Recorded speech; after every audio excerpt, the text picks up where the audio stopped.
Hi guys, this week we're going to talk about scams, and specifically scams that target new or writers that are looking for a break or to get in. Sometimes it's easier to catch someone from an overseas position that can't move to LA or can't take a holiday in Los Angeles or whatever. So an overseas writer, or they're not in a position to travel to Atlanta, LA, New York. They are foreign. And they hear that Hollywood system. They hear this mythical creature, this wonderful land, the closed doors.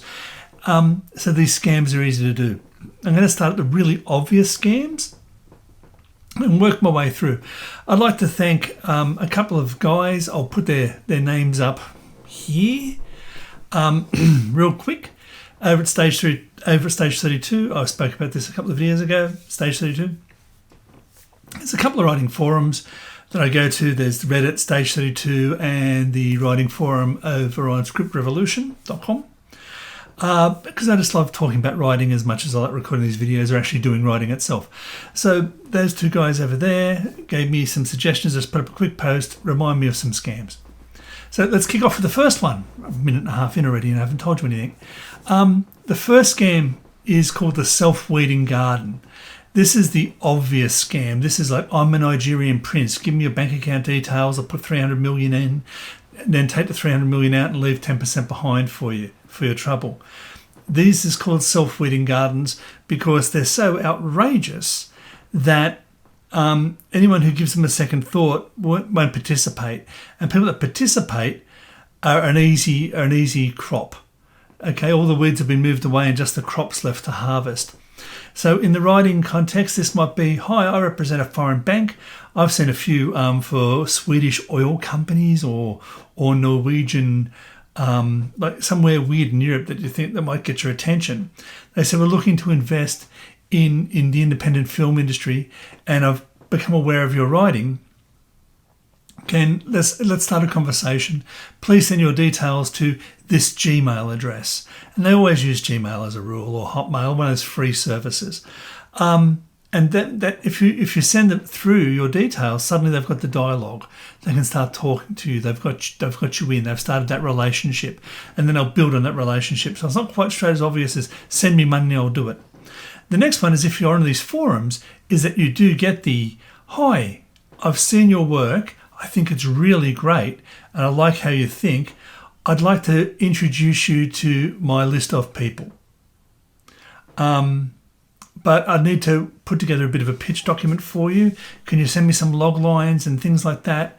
I charge $200 for this or $300 for this, and then I'll drop it onto my email blast and you'll see it all, or you'll see my email service. The other one, or the next one from that, the idea is I'm going to do something for you, but no one works for free. So if you just compensate me for my time. Or the other one is you're nearly ready, and I've heard about this one, which is really quite bizarre, but you need an industry-ready report. Studios and producers order these all the time. It's where someone goes through the script and tells them how ready it is for production, or if it still needs work. You'll need your industry ready report. So if you include one in your pitch, the producers are far more liking what they hear because they know it's ready to work with. They know they can just take it straight into production. Well, there's no such thing as an industry-ready report. They just don't exist. This is the other thing too. People will tell you these terms that sound sort of logical. They sort of make sense. If you scratch the surface, you realise that they're foolish. They couldn't exist. Why would a producer trust some third party to tell him to take this script to production? That's ridiculous. They have to make up their own. That's why producers buy things like tweets or book rights or the headline out of a news article. That's so they can say they've got exclusive right to it, or they can control it. Or it puts a shot across the bow to say, hey, look, I've bought this tweet. No one else is going to go use anything for that. Hi, Paul. I'm about to lose a guitar amp, I think. Anyway, so you got those. The third one, which is quite a common one, is the I'm so-and-so, an executive from this company, and I'm approaching you on behalf of a third party. They want and then they try to gain your trust.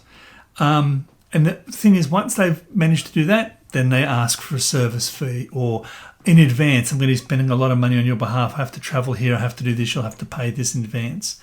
It'll come off your commission at the end. The other one is the impersonation.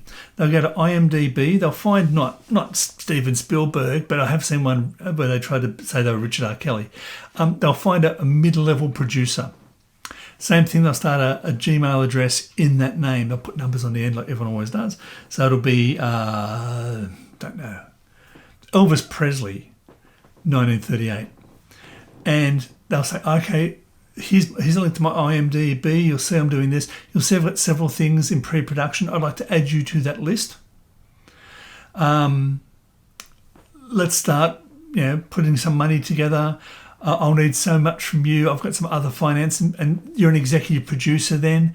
You'll take shares of this, and you'll get your writing credit. As you see, I've got a lot of writers I work with. The idea is there's a way a scam works. Gain your trust, get credibility, get money. Or they get you to agree to a service and they don't say what the fee is, and then they hold something over you later on for that. There's heaps of scams in the real world that do things like this. Door-to-door salesman, or they'll knock on your door and say, hey, look, can I paint your roof to your driveway? They're going to do some gardening for you. I was just doing some for the council. I've got some stuff left over. I was doing some stuff in the corner for your friend. I've got some paint left over. I can do your roof for you.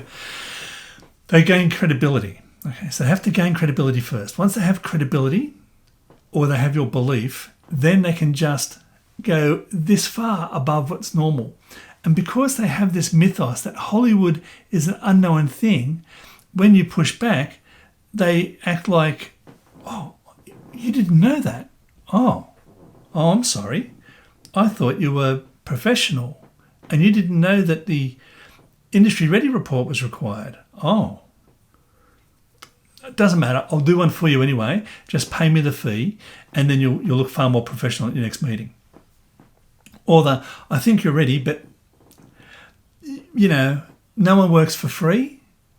This guy's willing to move things around on his calendar, but, I've told him that you're willing, heaps of actors do this. There's a paid play, quite often an actor will come with their own budget to a film if they really want to play a role. We've all heard this about Hollywood. Hollywood's a strange beast, So the idea is that they convince you that this is normal. Once they've convinced, they've got a little bit of credibility because they've dropped a few names or they've told you about a product that sounds sort of right, you're not really sure, then they've got to take you just that little bit past your normal. Once they can just stretch your normality, and once they've disconnected you from what you think, I don't know. I'm just going to have to put my hands in this guy and be guided. And then they run off and then they're a scammer. And it depends, there's two sorts of scams. They either can try to take you for a larger amount of money, or they do lots of small little scams. So that's just a standard fraud. I've got this list. I'm putting together a pitch caravan. I'm putting together 50 log lines. I've got 6 executives lined up that are looking for new projects the next 2 years. Give me a log line for $50. I'll put you onto this, and you do. They get 500 people to do that. They made $25,000. And so if they blast out, if you think about this, Reddit has 1.5 million people, Redditors, on their sub.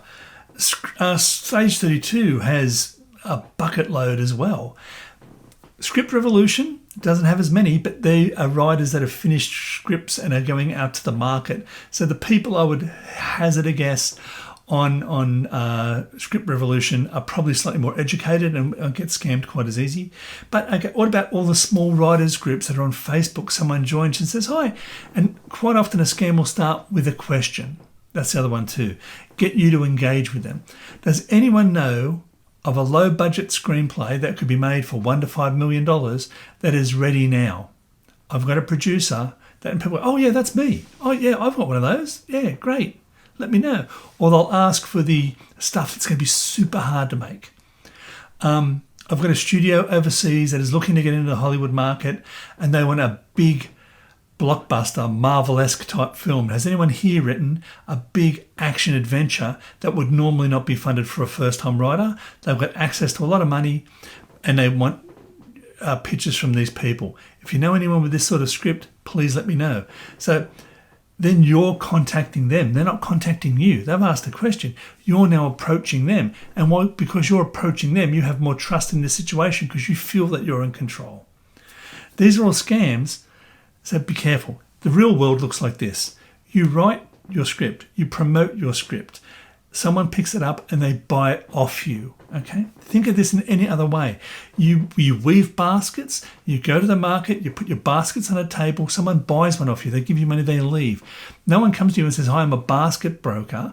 I know a customer who might want to buy your basket, but you have to give me $10 to book the basket over there to see if they want to buy it." That's not how the world works. Okay? You're a primary producer. You produce a good that you take it to market, someone buys and you get paid for it. Writing, Craig Mason of Chernobyl and all that says writing shouldn't cost anything. Buy your software, whatever. All the fees that are charged to writers are post-work. When an agent finds you work, you give him a percentage of what you make. If your manager, if you have one, finds you work or helps you negotiate something or whatever managers do, you pay them after they make money. Solicitors negotiate contracts and all that sort of stuff. You pay them once they've finished negotiating the contract. Solicitors are a little bit different because, they might want to get paid the minute the contract's finished and they don't care about you getting paid. They get paid for their work. But that's the way that it works.